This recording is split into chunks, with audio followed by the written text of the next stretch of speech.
G'day Reefers, I'm Ken the Fish Guy. Welcome to Gallery Aquatica TV. Today we're back at Giant Reef. We're going to be installing Wavemakers on this system. We're going to show you the Wavemakers we've chosen, show you why we've chosen them, and exactly how we go about installing them on this awesome tank.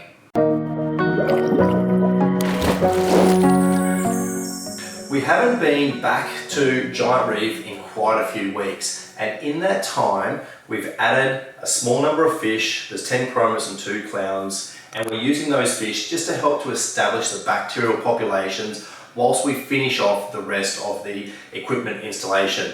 Now we have the protein skimmer and the refugium running. We'll show you that in a sec, but today is all about the Wavemakers. We're going to show you the Wavemakers that we've chosen, and we've actually specifically chosen Wavemakers that complement the design of the cabinetry for this tank. So we'll show you exactly how we're going to install them.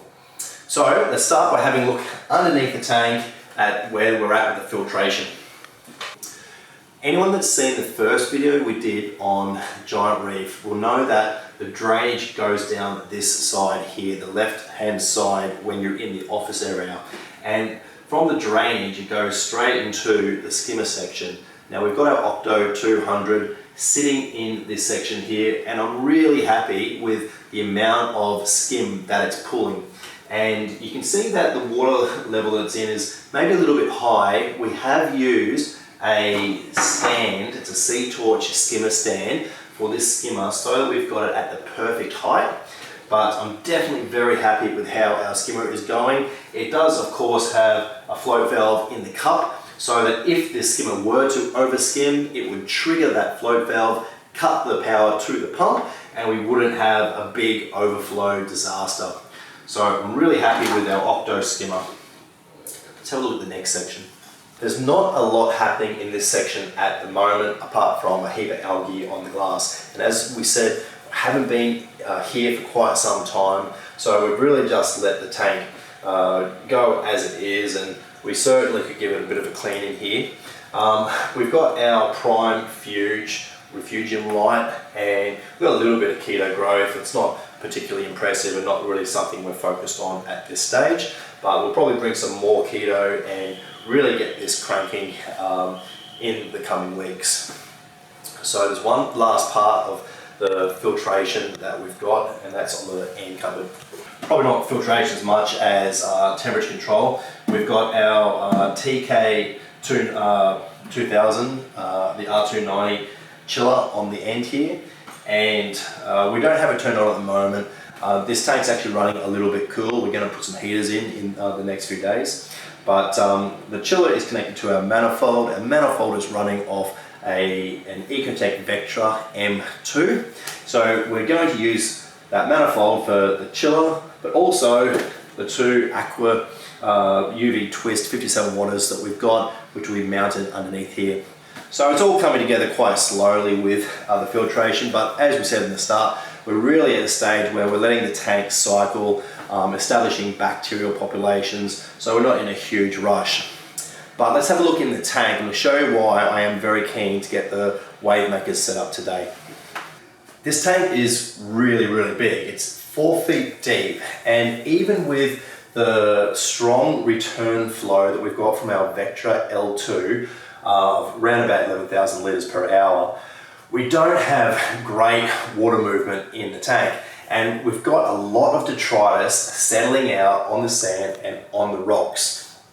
Now, this is very easy to waft off with my hand, and so once we've got some more water movement in this system, we'll actually find that a lot of this algae and detritus is going to lift, go down the overflow, be pulled out by the skimmer, and it'll make a big difference to the tank.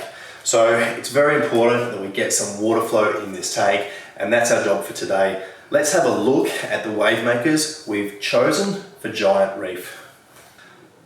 We've gone with probably my favourite combination of Wavemakers, an Ecotech Vortec MP60, which is the biggest model they do, in combination with a twin pack of the Gaias. Now these types of Wavemakers complement each other beautifully, and I'll use the MP60 lower in the tank, the Gaias higher in the tank, and we'll have them on either ends, and we'll really be able to create some awesome water movement with the two. Now, with the cabinets we've got on the tank, it's going to make it really easy and discreet to mount both of these Wavemakers. So let's get into it and show you exactly how we set these Wavemakers up on Giant Reef.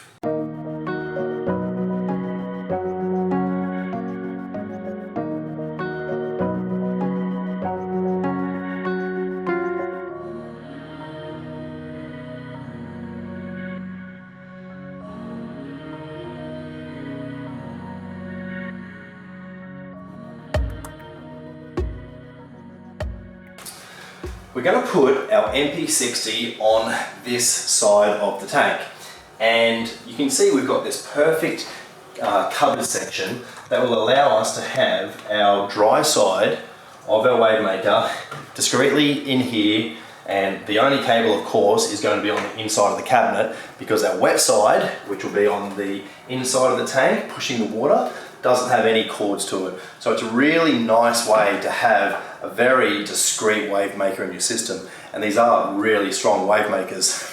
Now what we're going to do is we're going to put a little hook, like this little eyelet hook, up at the top of the cabinet. We're going to screw it into the wood so that we can be 100% sure that we can secure this Wavemaker inside of the cabinet to the hook, so that there's no way that it can ever fall off and drop and damage the Wavemaker. Now this is the most important thing about these Wavemakers. They are very heavy, and if they come loose off the tank and if they fall onto a hard surface, even if it's only a short fall, they're very easily damaged. So the most important thing about setting these up is that you are 100% sure that you secure it well and truly to something that can't come off. You do get little sticky brackets that you can use to help to secure the Wavemaker, but I would never put total faith in those. You're much better off getting something that definitely can't come loose, like these little eyelet hooks.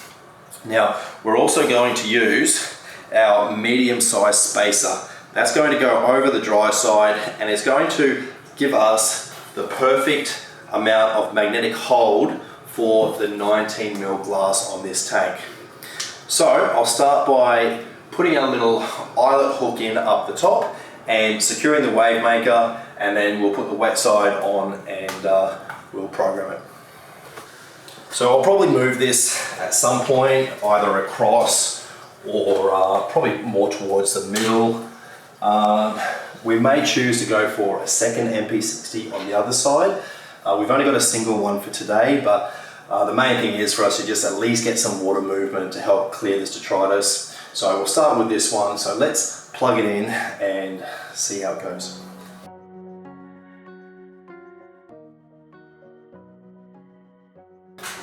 We're going to put the guys on the other side of the tank, and we have an overflow box which we have to work around, as well as the plumbing. And this is why we've chosen guys for this side. We'll have a look at what we have to work around in a sec, but we've got the magnets, and I'm just going to hopefully line them up through this section and get the pumps to attach. Then we'll go around and look at the controller.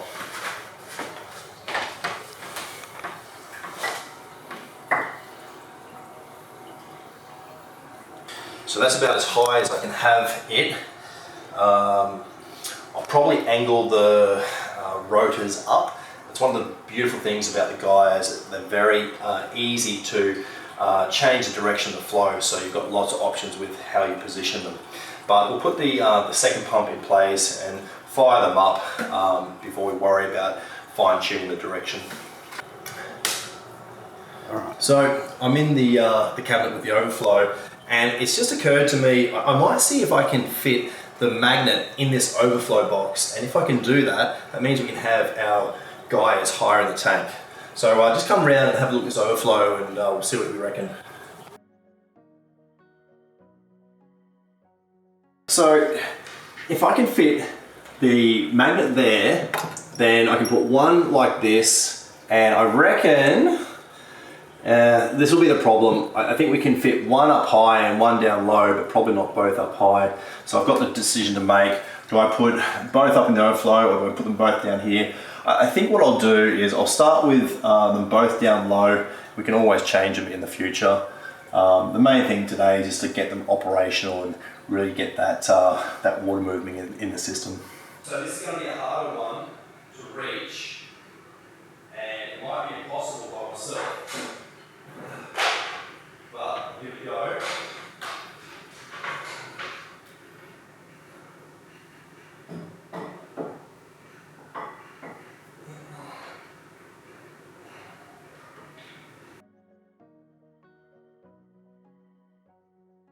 Alright, so I was a little bit lucky that the magnet actually caught, and you can now see we've got our Wavemakers perfectly positioned to contrast the MP60 down the other end.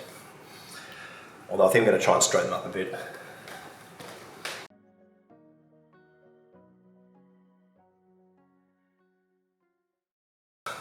Alright, I'm almost there. I'll just jump back in and straighten them up, and then we'll fire them up. Here's a good opportunity to use another little eyelet hook. I want to make sure that the ends of these pumps, the cords don't or can't fall into the water. So I'm just going to put another eyelet hook in place, zip tie around it, and that way you won't have to worry about them falling in the water. It's nice working with pine. Don't need to worry about a pilot hole. I'm just going straight in. I'm not asking permission or forgiveness. Okay. So good, we're working on a tank where there's lots of space around the tank. We've got shelves here for the power supplies. We've got lots of power points. So this is a great tank to work on. We will definitely do some cable management and really neaten this up in the future, but for now, there's lots of space for everything. So it's a little bit unfortunate the way this has worked. I don't have a lot of space or a good location for our controller. So what I'm going to do is I'm just going to mount our controller in a temporary position. We've got this little backboard that screws in place around the corner, and I'll just set the controller there. In the future, I think we'll probably send an extension cord over the other side with the power board so that we can run our guys over on the other side of the tank. But this will do the job for now. I just have to grab the drill and drill in this little mount. So I'm going to hit the go button, see how these Wavemakers go. They're kind of on the maximum thickness glass that they can possibly run on, but we'll turn them on and crank them up. Hopefully they don't fall off. There we go.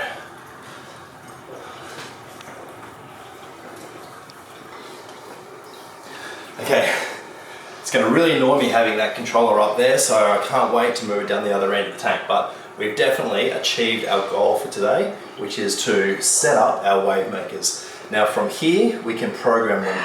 We've got the really easy way to program the Vet Vortec, which is with Mobius. It's a Bluetooth, very easy to use, and it gives us lots of options with how we're going to control this pump. Our guys, we're going to use the controller. You can actually use that on Wi-Fi, but I'll probably just use a controller. Once it's moved over there, it'll be pretty easy. We'll set them to pulses, we'll have day-night modes, but this is where I want to be right now, and you can see how much algae and detritus it's already kicking up. That protein skimmer is probably going to be crazy. But that's everything that we need to do with our Wavemakers, so I'll just pack up and head off. So there you have it. We now have our MP60 and Gaia 350 twins set up on Giant Reef, and what a mess it has made. As you can see, there's detritus and particles going everywhere around the tank. Our skimmer is going to pull those particles out over the next few days, and hopefully the next time we come back here, it's going to be a crystal clean and clear tank. So, thank you for watching this episode of Gallery Aquatica TV. I'm Cam the Fish Guy. Happy reefing. That's it for this week's episode of Gallery Aquatica TV. Don't forget to like and comment on all our videos and subscribe to our channel. Stay tuned to Gallery Aquatica TV for more exciting episodes to come. I'm Cam the Fish Guy. Happy reefing!